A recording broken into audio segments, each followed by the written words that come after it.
Hello, I'm Susana, and this is the Susana Gibb Show. On the podcast with me today is Claire Morales. She is a lot of things, a lot. She's an artist, she's a musician, she's a graphic designer. We were talking about the art that she made in her studio behind her before we even started, and I'm excited for you guys to get to talk to her today. I'm going to go with the whole music theme today because our sponsor, Gibb Insurance Services, we don't get a ton of requests for this, but I think it's interesting to mention. She mentioned all the records that she has in her office.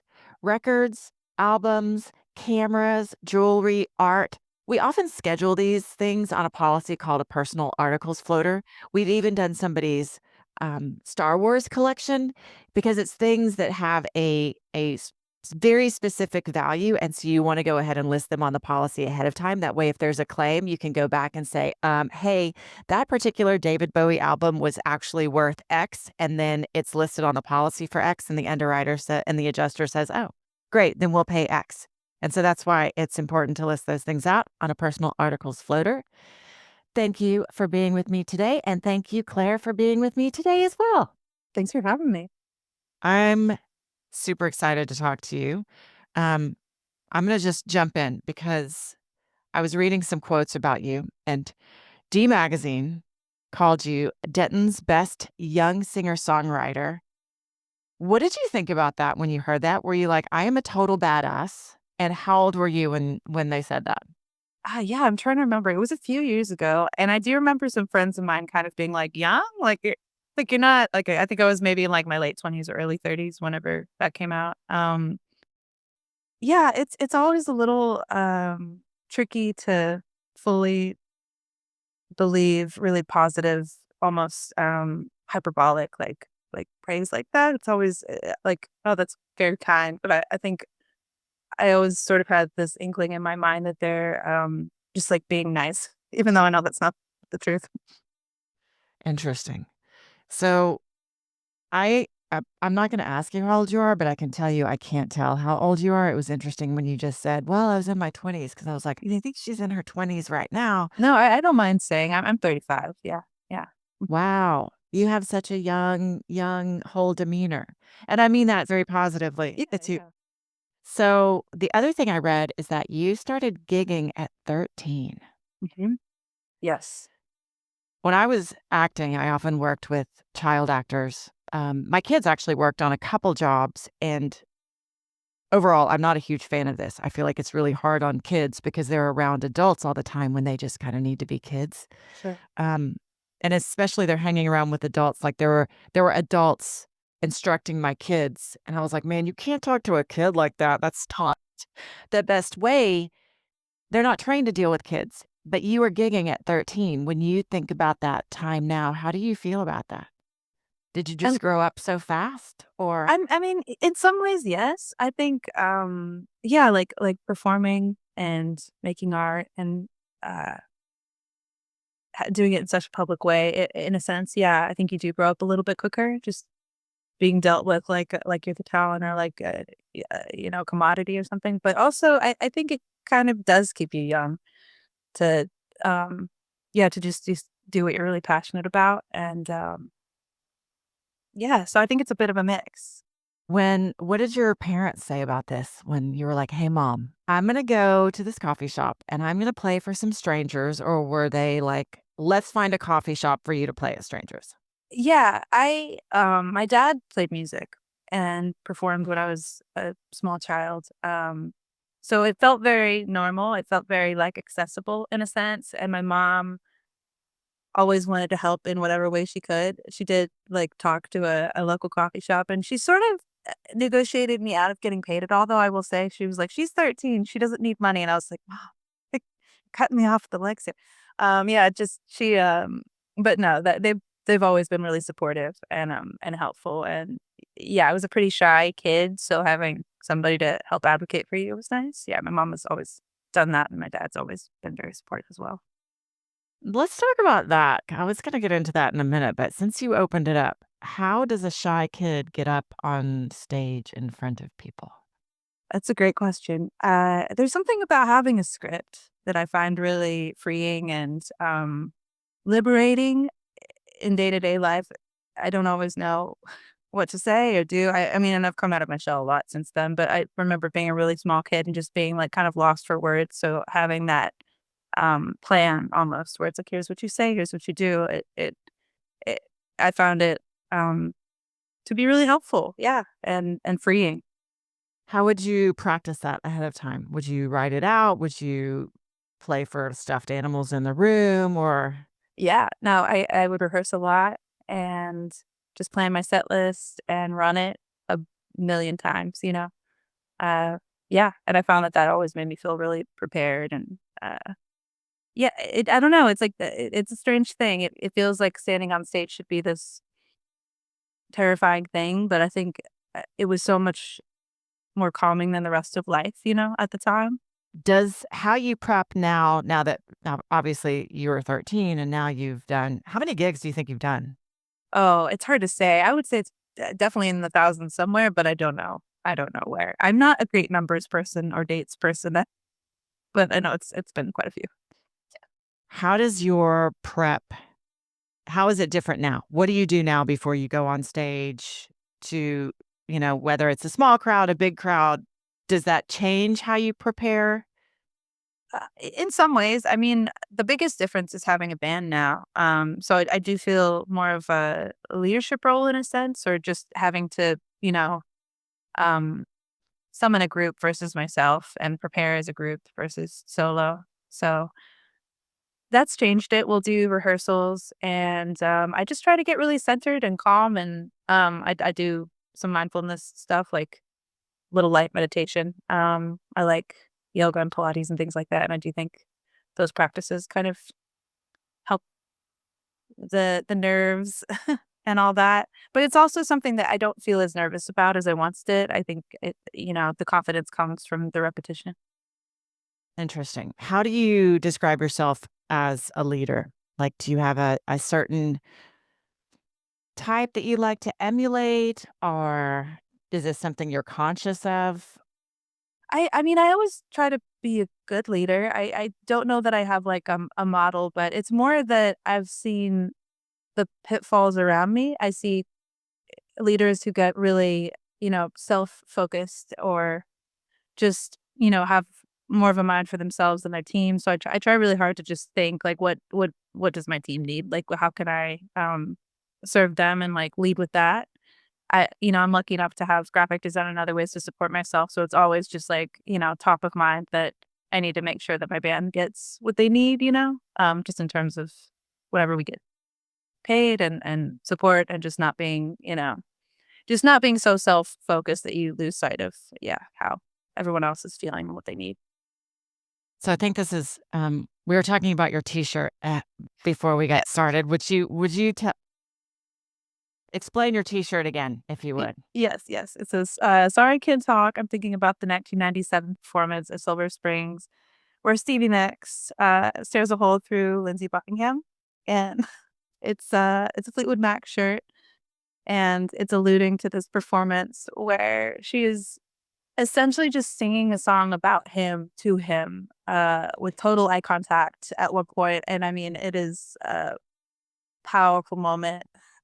Um, Yes. Kind of a surreal performance. It's one of those that like, it's been going around the internet a little bit lately, the clip, and rightfully so. It's just the impact of it, and also just I don't know how that band was able to just keep going with so much conflict and history and dysfunction, but it's remarkable, but it's definitely not how I'm trying to be as a band. How do you guys right. So let's maybe not to that extreme level of Yeah. conflict, but how do you guys as a band deal with conflict or even not even conflict, but just even in the whole idea of, hey, we're going to work on this song and everybody has different ideas, right? So even just a differing idea of like, well, it often strengthens the song, but it can feel like conflict and challenge at the time.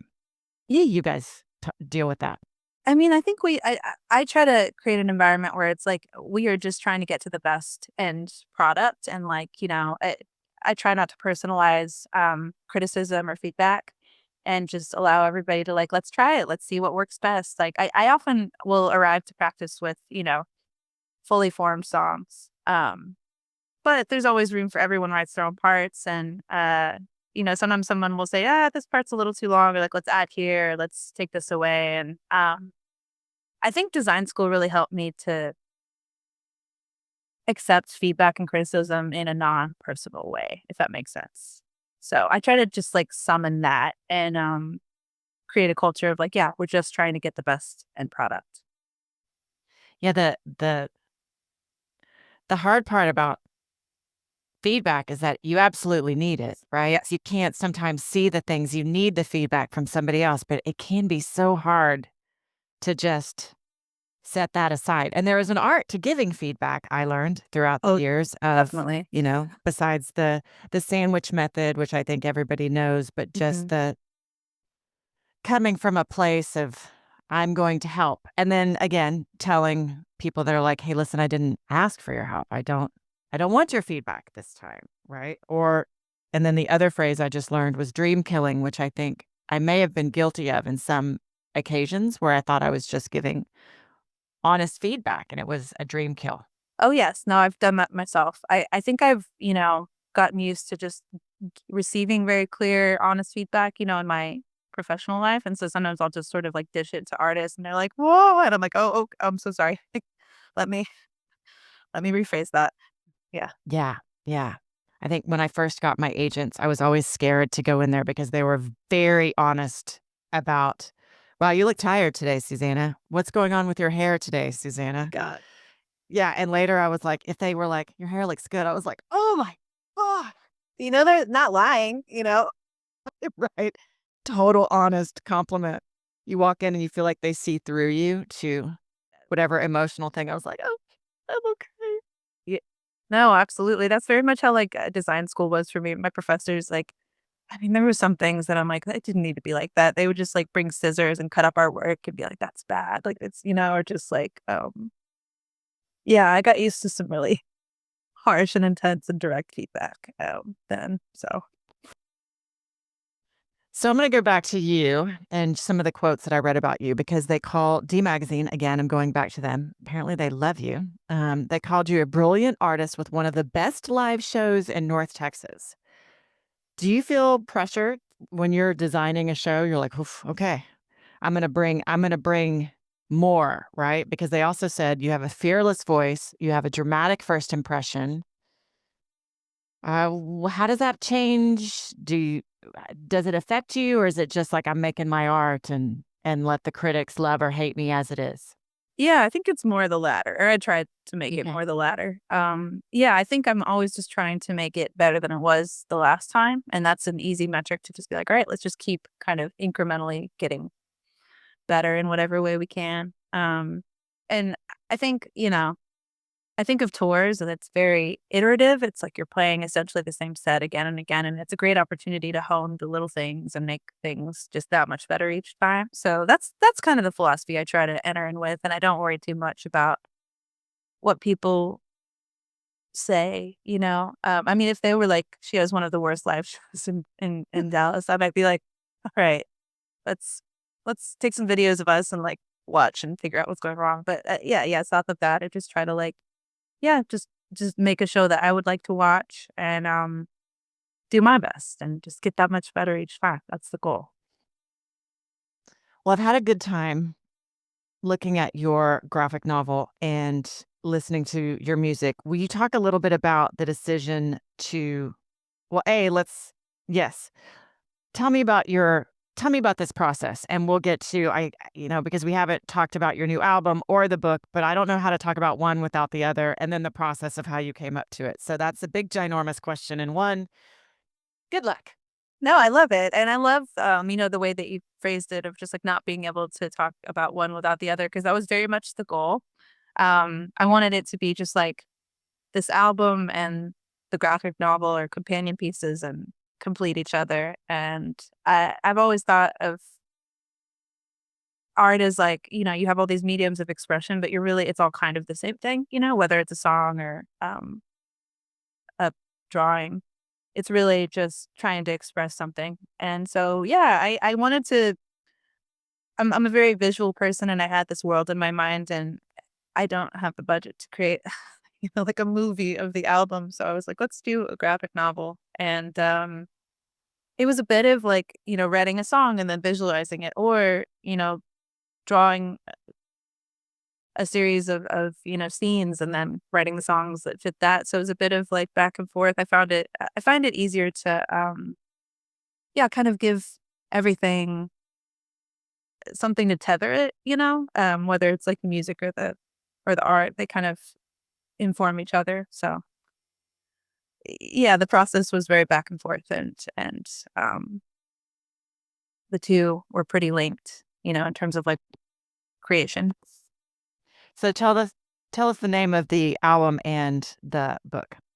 They're both titled Lost in the Desert. Yes. And this was inspired by. Trips to Joshua Tree and tours out west, really. Yeah. And then also solo van journeys, which happened kind of in between and after all that. So there's something. I mean, the desert is almost like its own character, right? Like there have been so many shows and movies, and the desert is this mystical place where people go to escape and or hide, oftentimes in many iterations. And the irony for me, of course, is there's nowhere to hide in the desert. You can't hide at all. And there's this finding of self. Um, Even you think about like the Doors going to the desert. Like these are things that I remember growing up, right? Watching the Doors go to the desert, and more recently, No Country for Old Men is in the desert, and there's nowhere to hide, right? And Yeah. that's where you find yourself. Where did you go in Joshua Tree, or with because Joshua trees are the actual trees, not necessarily. There's not a town called Joshua Tree. There is a town called Joshua Tree, Okay. and there's Joshua Tree National Park, but I really Yes, don't know yes, you're right. area. Yeah. Yeah, no, Springs-ish, right? yes, it's near Yep. Palm Springs, Yucca Valley, 99, what is it called? 21 Palms, some number of palms. Yeah, I think what you said is spot on. It's very stark. There's nowhere to hide. And I think, yeah, the whole concept of the album was the protagonist going out and thinking like, I'm gonna, escape everything, but really that's where you go to, yeah, to find yourself, and to have this journey, and yeah, to uncover all the things that you need to know, everything you've been like running from.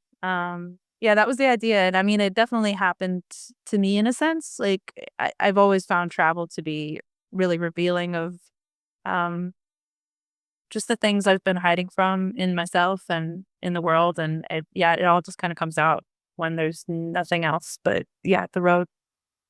You and space and time. Yes, very much so. I want to talk about. I flippin' love this title. I don't want to be in your cult. I don't wanna join your cult. I don't wanna wear all the same clothes. I don't want. Were you invited to be in a cult? Which is like, that's really nice. Thank you so much for thinking of me to be in your cult, but I'm gonna pass. Or is it more of a metaphorical cult? Both. Okay. It's funny. I wrote the song, and then I did have a friend in LA sort of ask me to be a part of this thing that I'm like, I think that's a cult. Oh. But no, I when I wrote it, it was very much, yeah, metaphorical. I was thinking about all the groups that like we elect to be a part of, and like what we give up of ourselves to do it, and that could be a job, that could be a family, a romantic relationship, a friendship. There's so many, yeah, just like unions with other people that we decide to engage in. And yeah, how much of ourselves are we willing to give up to in order to be a part of it? And how does what we do, the way we like behave, the way we dress, what we eat, all these things, how could it change just as a part of a group? So that was What's your the idea. favorite? Yeah, I love it. What was your favorite song on the album? YVB, definitely. Wanna get out of town. This place is grinding you down. You crave the sight and sound. Yeah. Oh, it is? Why? I think I just was really happy with the way that it turned out in terms of like it has these big dynamic shifts. It's very epic. There's some really interesting instrumentation. We had a lot of friends play on it. Our friend Leon Carlo, he's incredible violinist, and he just layered, all kinds of things on there. And yeah, there's just something about it tonally that I think is really captivating, and it feels like you're getting into the desert. And this is the moment where like you thought, you were arriving for one task or on one mission, and it's like something totally different is unfolding. So yeah, it's my favorite one. What was we'll just call it, what was your problem child song where Mm. you thought, man, this one, I can't find the lick or the chorus, or it's just like I kicking mean, my butt? yeah, there were a few that took a little longer than others. I think like actually the title track "Lost in the Desert" was not in terms of writing, but in terms of production, kind of our problem child. Where I think there was this kind of pressure for it to be so good because it's the title track, It's the and I think title, right? yeah, and so me and Alex Hastings, who's my guitarist, who also we co-produced it together. We both were sort of just like, how do we make this song the best that it could be? And that's another one where it's like there's almost two worlds at play, where in the verses and the choruses there's this one vibe, and then there's this kind of like dreamland that's another. And yeah, how do you make those things feel cohesive? How do you yeah, just like make it all work together? So that one took some time and was maybe a little harder than others, weirdly. What do guys think about, because a lot of the book, there's a female protagonist, right? Right. In the book. Um, and there is a lot of uh, what I took out of it were feminine themes. Do guys resonate with this as well, or do they recognize it as a female journey, or what's Yeah, been some of the feedback that you've gotten? that's a good question. I think for the most part, men have understood it and engaged with it, and I think it's interesting because so much of media is like a male protagonist, and there's not a lot of concern about like, is this isolating women? Are women able to relate to this? But then when it's a female, that is always a question. I've noticed that even in my design work, where it's like it's always the concern is like, oh, is it too feminine, and never like, is it too masculine? And will women. So yeah, I think the reason I wanted it to be a woman is because I'm a girl, and then also I just really wanted to depict a solo female odyssey. I think it's something that you so rarely see. And yeah, just getting into traveling and things like that. When I'm traveling alone in my van, across the country, people are always so worried and concerned and just like, oh, I can't believe you're doing this. Like, so I just wanted to like sort of, it's like a demonstration of strength where it's like, look, here it is. You can do it too. And yeah, I long really answer. love it. Yeah. Well, and I think it's a continuous shift. And I asked this question of multiple people. And so Mhm.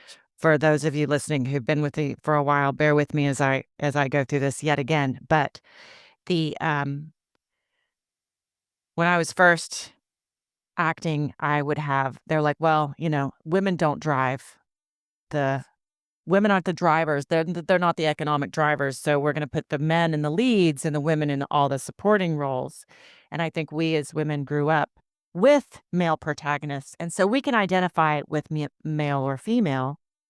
And I feel like it's shifting as there are more female protagonists, and um, men are either growing up getting used to it, or they're becoming more accustomed to it, that they can identify with female protagonists where that's kind of a newer thing, right? And obviously we're seeing more stories with women and driving. And I love this story. I was watching my younger son. At the time he was probably like 10 or 11, and his little buddy was over, and they were watching Big Hero 6, I think. It was the cartoon show, and there was a episode where his Big Hero 6's little friend was a girl, and she was getting her period.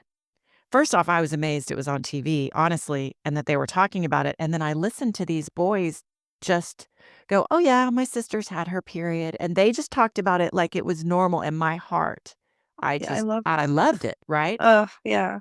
And that it's not a huge thing. So I don't ask it from a place of, I'm just curious to see how close people are to seeing it as more of like, because it is a feminine journey, but there are obviously things that we can all relate to Right. Yeah, in like that healing story. journey too. Yeah.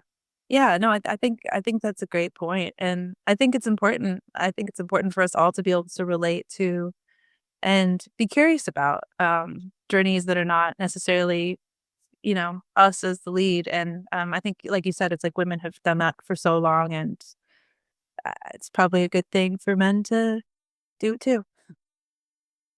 So I'm going to try and ask this question in a way that doesn't spoil the ending. And if I don't, then I will cut it and fix it.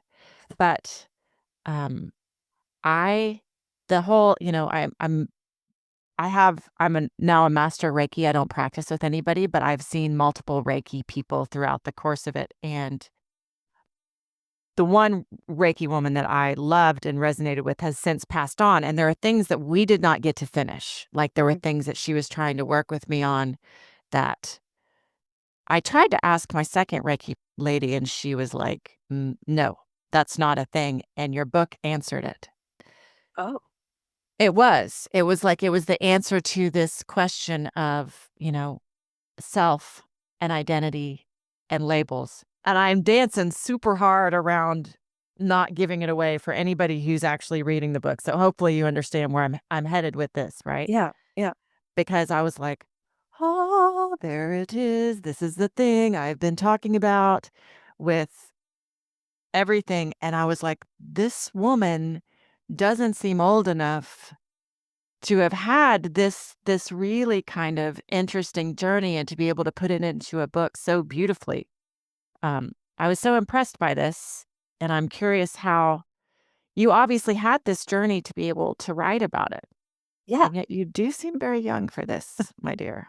No, I appreciate that. Yeah, I mean, I think like a lot of this book came out of a time in my life where I thought I had everything figured out, and I was very wrong, and I had to kind of grapple with that. And yeah, just face that, like, growing means leaving past selves behind, and like what do you leave and what do you keep. And it was just a real moment of like, yeah, grappling with that. um so I think, yeah, it's something that was, it's one of those things of like, I think we want the journey to be this upward trajectory, like where, we do this and then this and then this and then you ascend. And it's not always like that. I think sometimes to go forward, you do have to like dive deep into the depths. And yeah, to not be afraid to break a little in order to like form something greater. And yeah, this is very much a story that was born out of some personal walking through that, the shame and the guilt and the like not knowing, and just the, feeling disappointed in yourself and feeling like you should have done more. And then, yeah, getting to the other side. So I I don't know if that fully answers your question, but yeah. Well, and I think do you feel like there's more pressure now because of social media? Like when I grew up, I didn't have, I'm a little bit older than you, but I didn't have Facebook. I didn't have those things as a teenager. And I think you probably did. I don't know if you feel more pressure or not because you always have it, Right. right? Yeah, Like yeah, no, true. Yeah, I mean, I think it does up the pressure for sure, and comparison, comparison is the thief of joy. very much so. Yeah. Mhm. Yeah, but I think I've always been a person who's put a lot of pressure on myself to be like, I mean, there's this picture of me from like when I was maybe 5 somewhere in the Denton Record Chronicle archives where I'm like, it's career day and I'm like have this smock on and like a beret and a paintbrush, and I'm like, I'm gonna be an artist. Like I've just always and like had a lot of expectations of myself and wanted a lot, and I think it can be a difficult thing, to I'm better at it now than I've been in the past, but yeah, there's always been a lot of personal pressure as well Well, with the ambition style. is I think you said earlier about the journey, because if you have ambition, it drives you forward, but it's also you're generally always unsatisfied. Yes. which I think has been part of my journey is like, hey, listen, you set that bar, let's celebrate when you hit it versus just continuously setting the next bar and Yeah. being unsatisfied that you are not at the next bar versus just like Yeah. you did that thing, but Are you it's familiar? There's this concept that makes me think of when we're talking about all this called the hedonic treadmill. Have you ever heard of that oh phrase no, before? tell me all about it. Yeah. So it's basically this idea of like you have this goal and you're bent on reaching it, but then once you reach it, you're already like onto something else and you're never like arrived, kind of. Like you're always just like, and it can definitely be, as we're talking about, like, things that steal our joy. Yeah. Yeah. Something I'm And it's trying to talk about. hedonic treadmill. Can you spell it? HEDONIC and then treadmill. Do you know the origination of it, like where it came from, or is it been around for a long time or a new term or? I think it's been around. I want to say it's related to hedonism, and just like desires and it's just I forget where I listen to a lot of podcasts, so I think I heard about it on like I want to say Radio Lab or one of those kind of sciencey heady or maybe Hidden Brain. Anyway, God, yeah, I love Hidden Brain. I love Hidden Brain too. I really just understanding the human condition is I could hear about that stuff all day. All day. Yeah. It's a meat. That's a tricky thing, just like actually feeling the accomplishments in the moments. And like you said, not just like trying to run to the next goalpost or what have you. Before we go to what do you have plans next, I want to, was there ever a moment when you were like, okay, we're going to do this book, we're going to do this album. What the hey have I done to myself? This was this dumbest, craziest idea. Dark night of the soul. Oh, yeah. And when did you decide that you're like, personally for me, like the evenings, I'm like, you just don't ask me anything at night. Everything is bad. Get me in the morning. And I'm like, anything is possible. In the morning. Yeah. Yeah. That's very, very true. Yes, there were many moments where I didn't want to keep going, Many moments. Yes.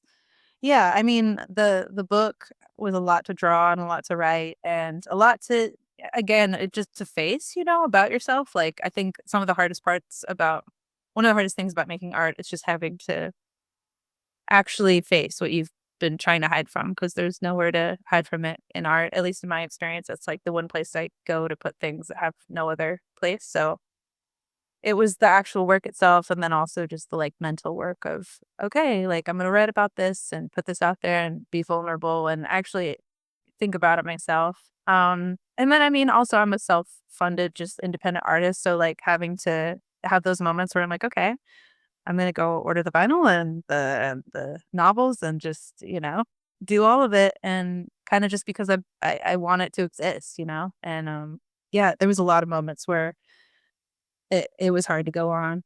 The pandemic happened in the very beginning of us trying to like make this album. So that was like a moment of like, oh, okay, like, like, do we keep going? A lot of artists and friends of mine, kind of just stopped at that time, understandably so. And yeah, there were a lot of opportunities to quit. That's a long time Yes. to manage a project.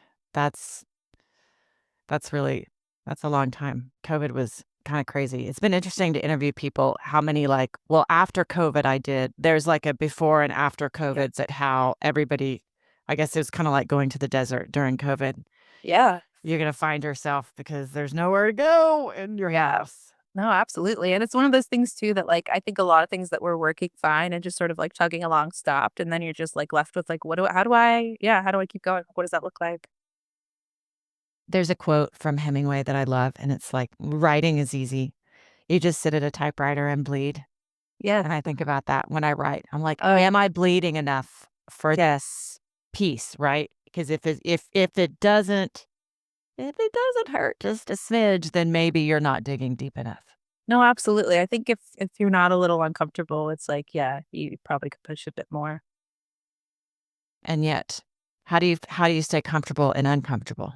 That's a good question. I mean, I think there's like the kind of discomfort that I was just talking to a friend about this the other day. Like, how do you discern between the discomfort that is like growth and the discomfort that's like your body going like, I don't want this. This is not the right situation for me. Like, this isn't the life I'm supposed to lead. And I think probably at the center of it for me is like finding like self-trust and just like really listening to myself and being able to trust myself enough to know the difference. But yeah, like I think like I can kind of feel it in my bones when there's something that's like this is the discomfort of like pushing ahead, and this is the discomfort of like no, this is you're not being kind to yourself, and yeah, just trying to give yourself kindness and take care of yourself in all the ways really helps to, um, yeah, I be able to discern and understand.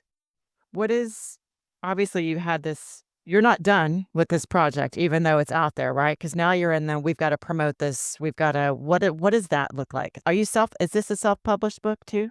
Yeah, Okay. it is. Yeah, yeah. Good. I mean, some of it is like touring. I think of touring is almost like campaigning in a way where you're just like, I am here and I exist and here it is. And yeah, so it's, we'll be doing that a little bit more in the spring. We did some in the summer. And then, yeah, things like this, interviews, and just, yeah, it's a myriad of things and I'm figuring it out as I go. It's very like, yeah, I don't know, like just kind of take whatever opportunities come up that seem right. Like, yeah, Do you like gigging? I do. I love it. Yeah. Yeah, Like it's a being on the road? yeah, it's a grind, but I love it. Yeah, being on the road, especially the way we do it, is not terribly glamorous. It's you know, just I drive our van and we're just you know driving a lot and trying to find. I'm vegan, so trying to find food. Just like where do we eat? And then just like loading all of our gear and playing a show and loading it out and like it's a lot. Mm-hmm. It's definitely a challenge of sorts, but I love it. I love it so much. I just heard about this app called I think it's Belly, Belli. Have you heard of it? I haven't heard of it. I haven't checked it out, but you talked about it's like a social media food app Ooh, where you the algorithm starts once you start like reviewing and you take pictures and you can talk to people, but it'll start making suggestions to you based on things that you go to and like. I So maybe it could find your vegan spots. No? that'd be great. Yeah. Yeah. But I haven't tried it myself. I just heard about it. Um, so my ex was in a band for forever and ever and ever. And he always had these really fun stories about gigging. Many of them were at like the Dubliner down on Lower Greenville during St. Patty's Day and the crowd coming up and trying to steal the mic from him. And he would basically just like take the mic stand. And he would tell me this. He was like, yeah, I would just like be like, pop, pop, and pop them on the head. And they're like, oh, wow. And they would laugh and it was fun. And I loved those stories. Yeah. What kind of, do you have any good crowd stories or gig stories? And Oh, I'm sure I do. Yeah. I mean, you never really know what it's going to be like. And something I love about being on the road is the cities that sort of surprise you. There's been times where like maybe we couldn't book the gig that we wanted in like a bigger city and we found somewhere in between two places. I remember a night like years ago where we were in Chehalis, Washington, which is like nowhere. I mean, it's between, I think, maybe Seattle and a story. I don't even know, just nowhere. And you would have thought we were like Led Zeppelin or something because nobody ever comes to that town. And so we were there and we're like giving it. I'm firmly like we're playing, 100% the best that we can every night. I don't care where we are. And yeah, it ended up being a great night, and you never would have thought. So yeah, I love playing towns that are a little overlooked, maybe because you go to these places where everyone's playing, and like I love them as well. We played Seattle the next night; it was great. But the places that are sort of maybe forsaken a little bit, I really love playing because there's so much gratitude and excitement, and also often there's a girl that comes up to me. It's like I've wanted to play music, and I didn't know, that you like I don't see girls on stage, so it's like yeah, those moments really stand out to me of just random kind of off nights. Another one that comes to mind is just we played in this little hotel in Kansas. Again, Tonganoxie, I think was the name of the town. It's very, very small. I mean, tiny. It was a booker friend of ours had set it up, and I was kind of like, I don't know. And we got there and it was this, great gig. And we went to a bar afterwards. It was like the only bar in town, and they had like corn on the bar, like fresh corn they just picked that you could just like eat, while you, and they had like a dress up box full of clothes, and we all just like put them on and ate our corn. And they had like Corn on the cob? raw corn, like, What? yeah.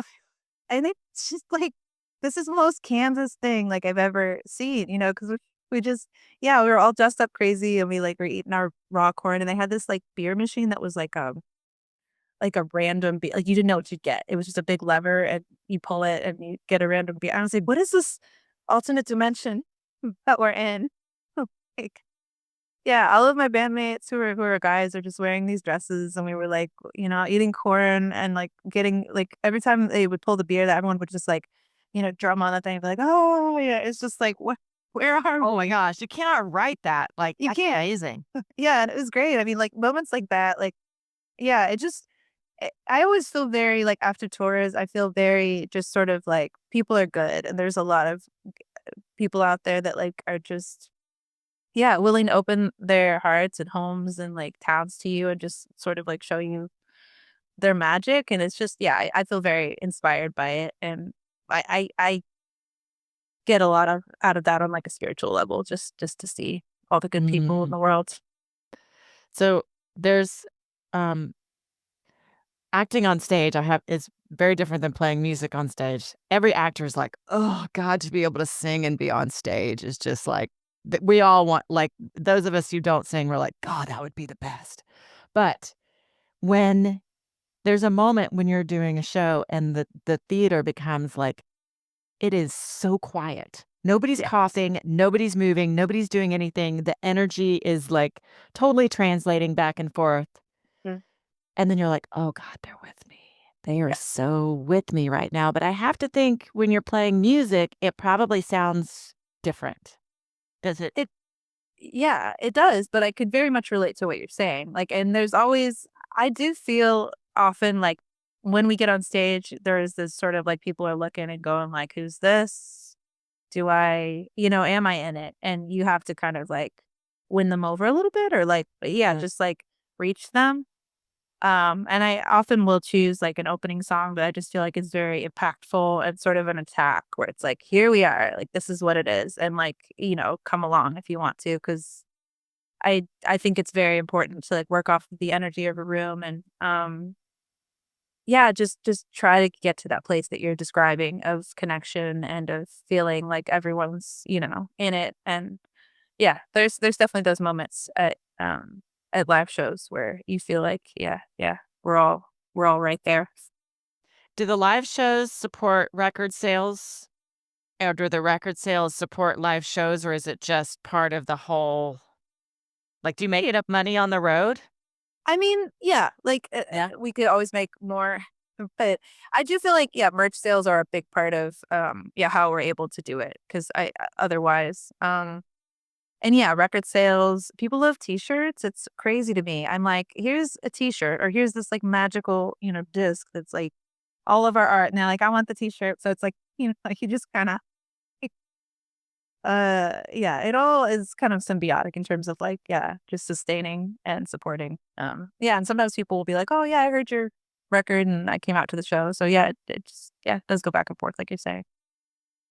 So we talked about some of the music, I mean, the podcasts that you're listening to. What other music do you like to listen to? Or what are you into right now?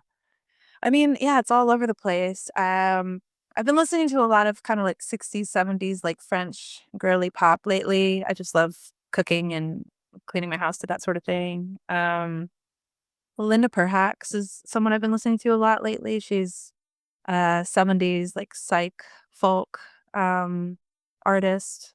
Very Wow. good. Okay. Interesting combo. Psych. Yeah, it's very folky, but then there'll be these moments where she just kind of like, genre bends and does these really interesting things. Um, there's this band Greenhouse that I've been listening to. There's no words, it's just music, and it's very calming and beautiful and just like kind of ethereal. But I like a lot of different things. I'm about to go see my friends they have this band called Visceral Cuts, and they're gonna do a show that's like they basically create these songs that are inspired by like horror movies, and then they create projections and like this whole live show with it. So it's like, yeah, I like all kinds of music. That's so fun. Yeah. Now, are they in Denton? Do you gig much in Denton? Yeah, I gig in Denton. They're like I think between two places actually. One of them lives in Washington, one's in Denton. Denton has such a good music scene, right? Do you feel like that's been developed more recently, or is it just everybody's starting to know about it recently? Oh, I think it's been around. I think the college, UNT with the jazz school really feeds the talent. Like there's always just new, fresh blood. Mm-hmm. And then I think it's the kind of place. I'm gonna try to say this in like a kind way. Like there's not a ton of things to do, and I think that's a great place to create. In my opinion, I think places where it's not like there's a mountain to climb, or there's not like all these. I mean, we've got a great like music, and we have things to do, but I think it's kind of quiet, and it's a good place to make art. Yeah, and it has been for a long time. I've been here since I was really young, and yeah, it's always been a really good place to make art. That's awesome. So if people want to find you, how can they find you? I think Instagram's probably the best way, at Claire Morales Music, and then our website too, clairemoralesmusic.com, and Claire Morales Design is the other Instagram. It's all my name, God, but yeah. Do you have any gigs that you have coming up in the next month? Let's see. I think I do have one in November. I want to say it's. Let me look at my calendar real quick. I want to say it's the 19th. Of November. Yes, it's a solo show actually, which it's kind of rare, I'm not often playing solo, but I love it because opportunity to play new songs, try new things, see what's That's awesome. Yeah. Well, thank you so much for being with me today. This has been so fun. I really liked talking with you. Yeah, thanks for having me. Yeah. All right, you guys. Well, thanks for being here with us today. Please connect with us, share this podcast with a friend, like, subscribe, and we'll see you again soon. Wanna get out of town, this place is grinding you down. You crave the sight and sound. The new has always called to you.